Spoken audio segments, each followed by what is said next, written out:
Today from the global lane, U.S. troops leave Afghanistan. The consequences for Israel and the Middle East. When the U.S. is strong, Israel is strong. And when the perception is that the U.S. is getting weaker, we are weaker. Back on the home front, another battle for those who served in Afghanistan. A lot of veterans are looking at this and thinking, oh my goodness, my service was in vain. Healthcare costs rising. Time for the great American breakup. Breaking up with that costly system and giving Americans choice. Left behind in Afghanistan, will anyone be held accountable? And it's all right here on the global lane. Consequences of a hasty withdrawal. Now that U.S. troops are out of Afghanistan, what does the future hold for Israel and the Middle East? Well, joining us is Israel's representative at the United Nations, Ambassador Danny Danon. Ambassador Danon, it's good to talk with you again. So, an emboldened Taliban now in control in Afghanistan. What does that mean for Israel? For us, when the U.S. is strong, Israel is strong. And when the perception is that the U.S. is getting weaker, we are weaker. Those pictures that we saw coming from Kabul are actually giving more strength to the radicals in Lebanon, to the radicals in Gaza, and to the radicals in Tehran. And I think the question is whether the new administration will now continue to negotiate with Tehran and will try to re-enter the agreement with Iran all over again. And many other Islamic terrorist groups see that the most powerful military in the world was defeated and embarrassed by the enemy they fought against for 20 years. The Taliban's now in control. So how about the terrorist group on Israel's northern border? Let's talk about Hezbollah first. Do you expect them to make a move, or are they too weak financially and politically to attack Israel right now? So the issue is the perception of strength and power. You know, I served as Deputy Minister of Defense, and I learned that it's not about the real strength you have, about the number of tanks or submarines. It's about the perception.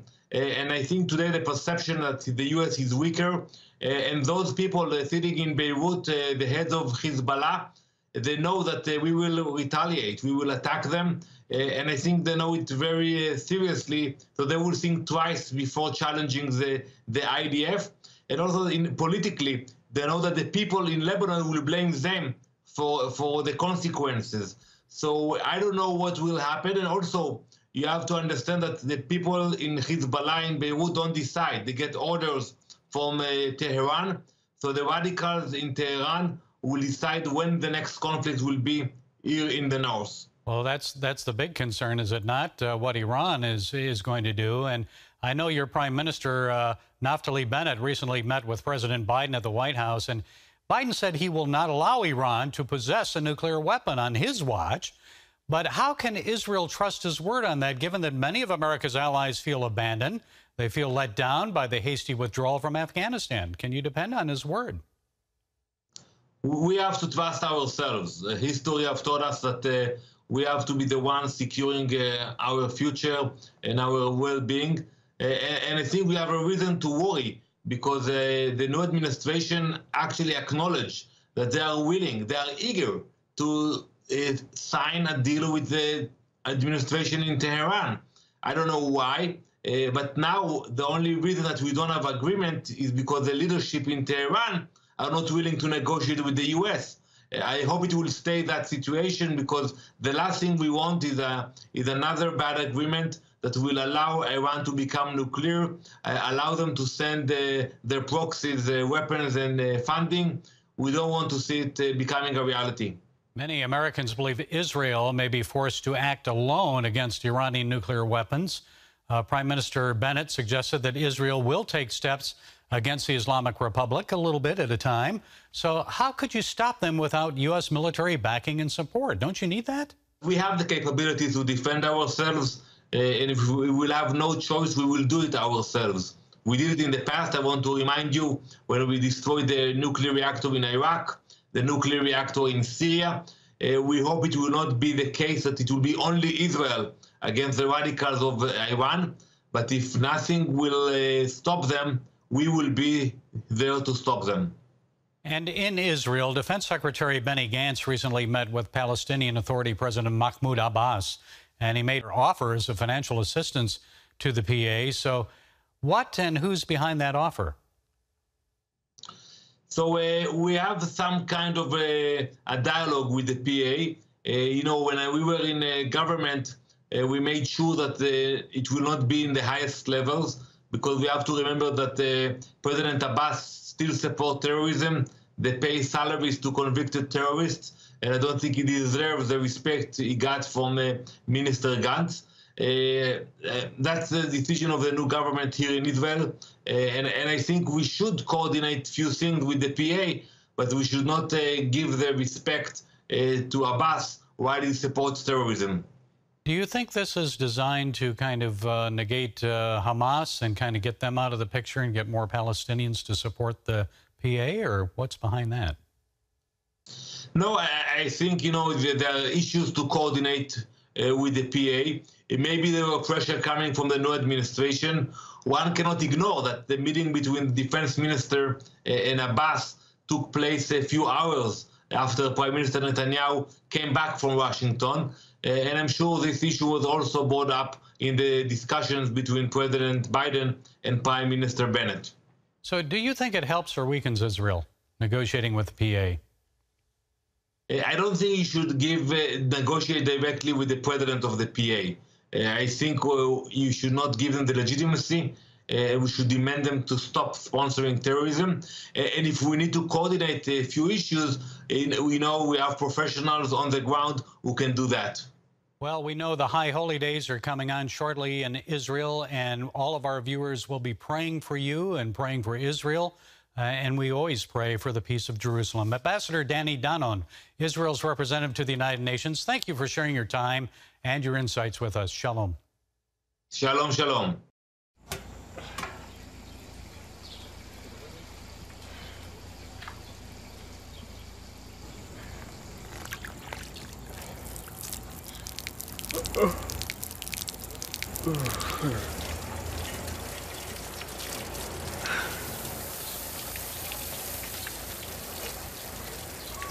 Life is better with a good night's sleep.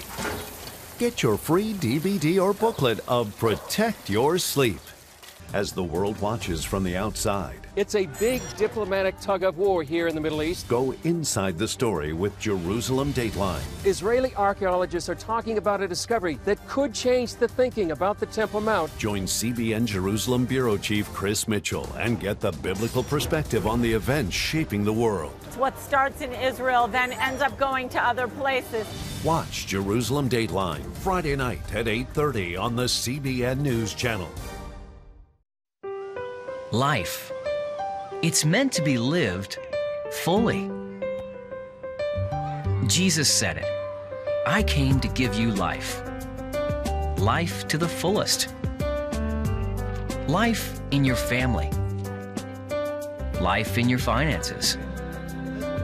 Life in your body, mind, and spirit.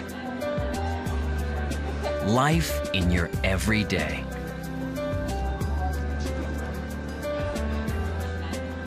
At CBN.com, we're taking what Jesus said seriously. We're here to help you discover life. Life. Live it fully. CBN.com.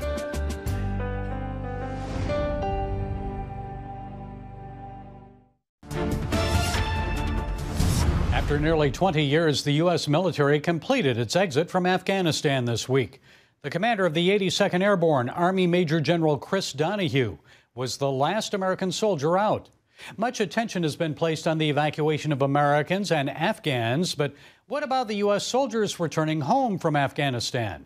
And the veterans who served there for over more than 2 decades, what about them? Well, here with more is Steele Brand. He's Associate Professor of History at the King's College. Mr. Brand is a U.S. Army veteran who served in Afghanistan as a tactical intelligence officer. So, Steele, U.S. military involvement is done, at least for now. So how hard is it on those troops returning home, especially those who survived Afghanistan when 2,231 of their brothers in arms did not? Well, first of all, thanks a lot for having me on the show. You know, if you look at what has happened, there's this rapid turnaround, a dramatic swing of military fortune that has just occurred. A success that was highly imperfect, but easy to hold with a small number of troops, minimal commitments, and a diplomatic corps has now turned into an absolute failure. I mean, there's no other way to look at it than a failure. We've broken our promises to the Afghans. Biden broke his promises to us and the Afghans. It was not safe and orderly. People have been left behind, and now we don't even have diplomatic personnel in the country. So I think a lot of veterans are looking at this and thinking, oh my goodness, my service was in vain. Everything I've done, the lives that I saw that were lost, my buddies who are no longer here, the wounds that I will always carry with me, and not just physical, but also emotional, all of these things feel like there were sacrifices that were worthless. These veterans need to be reminded that their work was not in vain. They represented a series of virtues that are indispensable to a proper functioning republic: discipline, loyalty, trust, courage, self-sacrifice, serving your country. These vets did that for 20 years. Whether we win, whether we lose, that is good, period. Yeah, they did a great job. So what effect do you think it would have on the troops if American political and military leaders were to be held accountable for the way the withdrawal was conducted?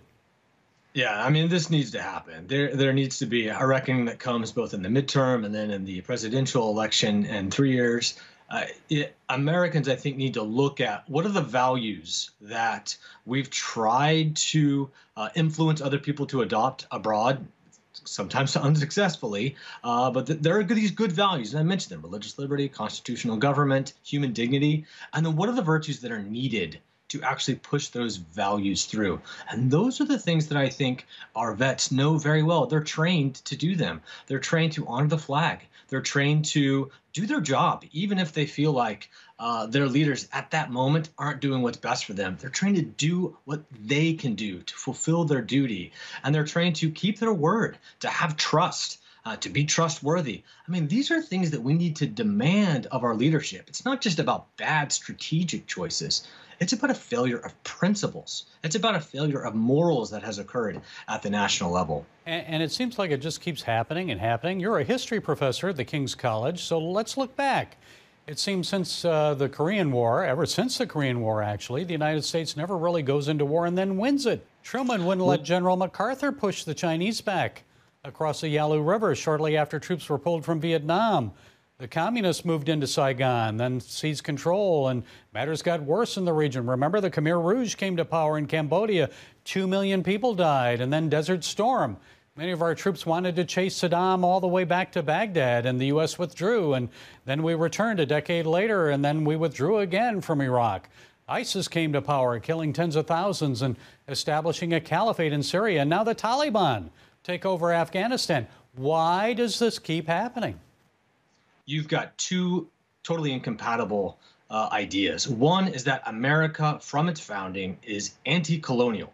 It opposes sort of occupation and empire, okay? And, there are merits to that. But then there's this other desire, and that is to spread democracy. And George W. Bush's idea was spread it through building up nations. That's a really tricky thing to do. There may be kind of a reason to try it, but when you put those two together, that's what creates what we've had since the Cold War.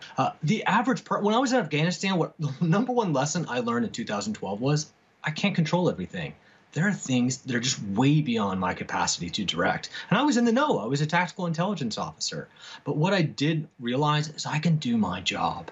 And that is what we need average citizens to try to do at home. We need to bring these values and we need to practice them on the home front. We need to be loyal to our neighbors. That's a military virtue applied to everyone. We need to speak the truth. We need to serve other people and be willing to sacrifice for them. And we also need to be able to serve our country. But if we emphasize civic vices, the kinds of things that we've been doing right now with our top leadership and the United States, America's not going to succeed militarily or even domestically. And that's what we've seen the last 2 years. But instead, if we emphasize civic virtues, the kinds of things I've been talking about, every single citizen doing that, and then demand that of our leadership, that's when we can see us picking the right path to go where we want to go. And thank those veterans, those soldiers returning home for doing their duty. Okay, Steele Brand, Associate Professor of History at the King's College. Thanks for providing those insights. We appreciate it. Thanks for having me. I appreciate it. Want to be a part of a community that inspires your spiritual growth while winning prizes? The all-new myCBN app. Connect with the community for prayer and encouragement. Track and set spiritual goals. Enjoy conversation starters with friends and family. And collect points to win prizes. The all-new myCBN app. A great place to belong. Download the app at cbn.com/mobile. Grow, connect, have fun. The all-new myCBN app. On the home front. Thanks for joining us for CBN's On the Home Front, where we highlight what the men and women of America's military do to defend our country. CBN honors the men and women in our military with an initiative called Helping the Home Front. It partners with churches across the country to meet the needs of their military families, from repairing homes to wiping out medical bills for wounded veterans. Wednesday at 3 on the CBN News Channel.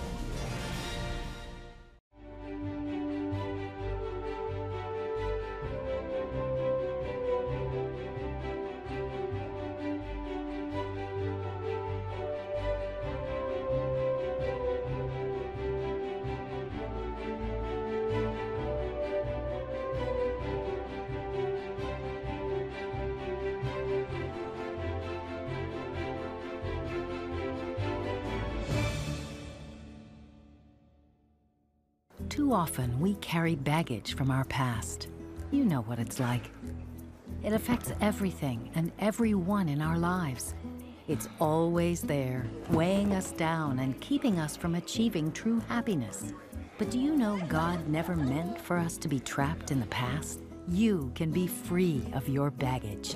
Learn how God's forgiveness leads to changed lives and new beginnings. Call the 700 Club.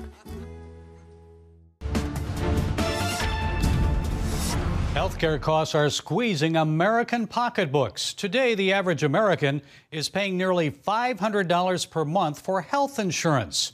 And rising costs for hospitalizations, surgeries, and catastrophic illnesses are causing many people to turn to bankruptcy as their only way out. But there are some alternatives. Here with more is Avilio Silvera, Vice President of Communications and Government Affairs of Christian Care Ministry. Avilio, thank you for being with us. So what's happened to health care costs and insurance since the implementation of the Affordable Care Act? Well, Affordable Care Act, Gary, was meant to provide a standard basis of health care coverage to all Americans, for whosoever. Unfortunately, when you have a government-subsidized, one-size-fits-all approach to health care, the opposite historically tends to happen.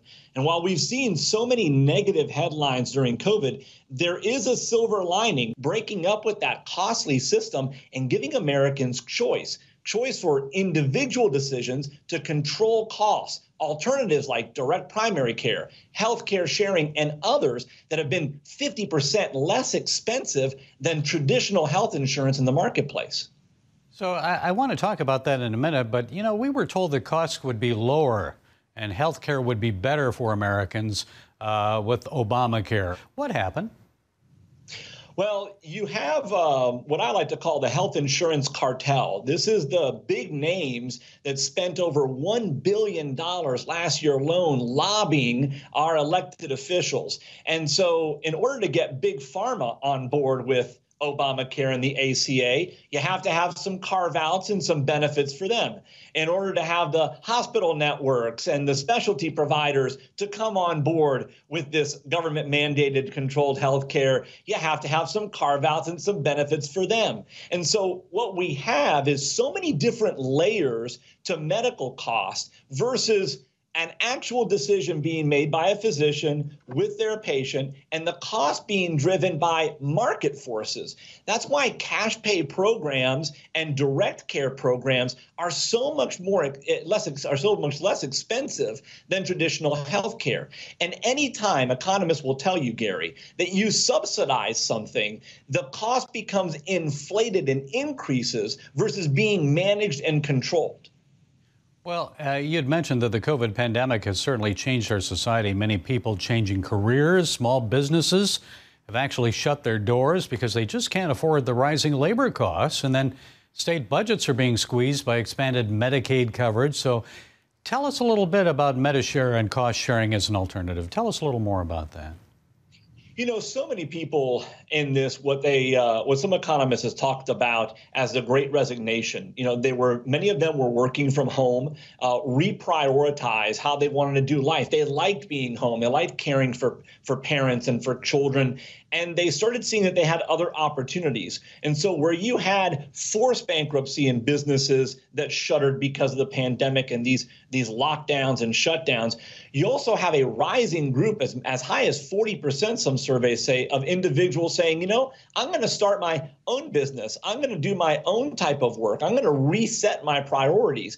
And they've gotten stuck in this healthcare purgatory where they have to choose between pursuing their dreams of a new business or finding a new career path and being, you know, locked into employer-mandated health care. And it's that rising cost. I was speaking to a couple just last weekend. He's about to retire, actually considering early retirement at 62, and he wants to pursue a business with his wife. Yet, even with advanced subsidies for ACA plans, the out-of-pocket expense was astronomical. And so the alternative that he's sought out and that so many have sought out over the last 27 years is medical cost sharing or healthcare sharing ministries, where like-minded individuals, in the case of Medishare, like-minded Christians come together to live out the book of Acts in medical cost sharing and sharing each other's burden. Last year alone, sharing over $1 billion in medical costs. But there's other alternatives as well, Gary, like direct primary care, which is a throwback to the old family doctor. You go to see your primary care physician and you pay a monthly fee. You can go as many times as you want. Cash pay services for things like imaging and specialty. And what so many have found is that their out-of-pocket costs are dramatically lower because they're in control of making the decision on what they spend and how they spend it versus all the layers of bureaucracy between the pharmaceuticals, the provider, the health insurance companies themselves. There are so many layers, one on top of the other, that it does put people in a situation like they don't have a choice, but they very well do. Okay, giving people choices on their health care. Avilio Silvera, Vice President of Communications and Government Affairs of Christian Care Ministry. Thank you, Avilio, for sharing your time and insights. We appreciate it. Thank you. It's a pleasure, Gary. Christians around the world are standing with the Israelis. But why? In CBN's free magazine, Friends of Israel, you'll discover why Christians are supporting the Jewish state, how Israel is fulfilling prophecy as a light to the nations, and ways you can pray for the people of Israel. Israel needs the support of friends like you. Call now or go to cbn.com to get your free copy of Friends of Israel. Heavenly Father, we do thank you for the work of your Spirit, Lord God, with this movement of getting the Bible, yes, Lord, into public schools.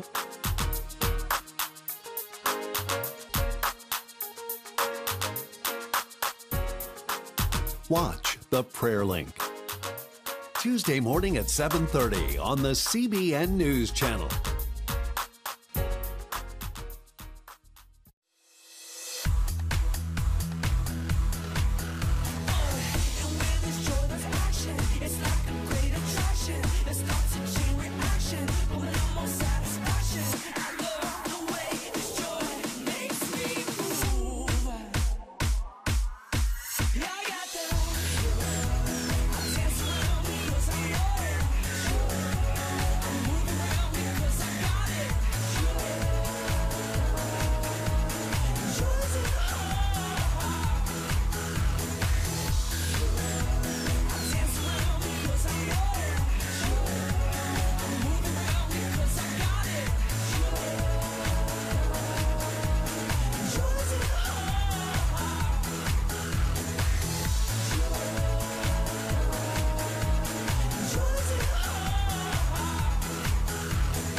hours after the United States military concluded its withdrawal from Afghanistan, the Taliban and their supporters were out in the streets, holding a mock funeral for the United States, Britain, and France.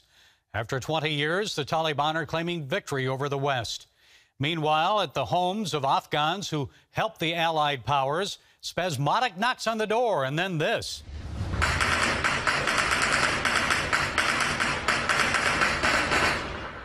Gunfire on the porch. Frightening, isn't it? What would you do? And Taliban enemies aren't the only ones at risk. Afghan Christians are also in grave danger. My colleague George Thomas obtained an exclusive interview with Christians hiding at a safe house in Kabul. Here's what one of them had to say. Every day I receive a phone call from a private number, and the person warns me that if he sees me again, he will behead me. We are praying for each other that the Lord would put his angels around our house for our protection and safety. 2 days earlier, President Biden and other officials attended a solemn ceremony at Dover Air Force Base as the fallen troops from the Kabul airport attack were honorably returned to American soil. But there was one big problem. It looked like the U.S. president had somewhere better to be. According to some of the parents of the fallen, the commander-in-chief kept looking at his watch.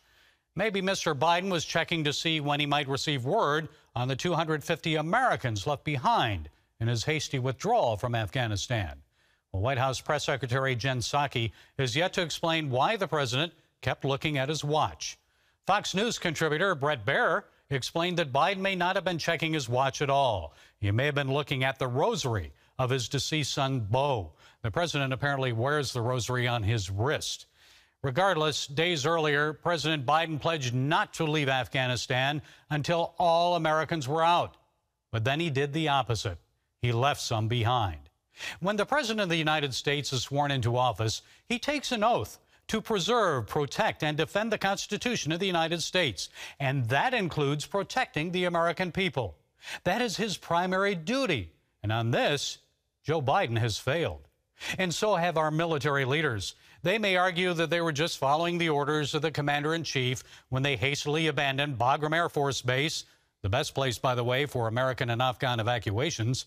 But they and President Biden must be held to account for abruptly leaving Americans and Afghans at risk, and for their recklessness, which led to the death of 13 servicemen and women at Kabul airport.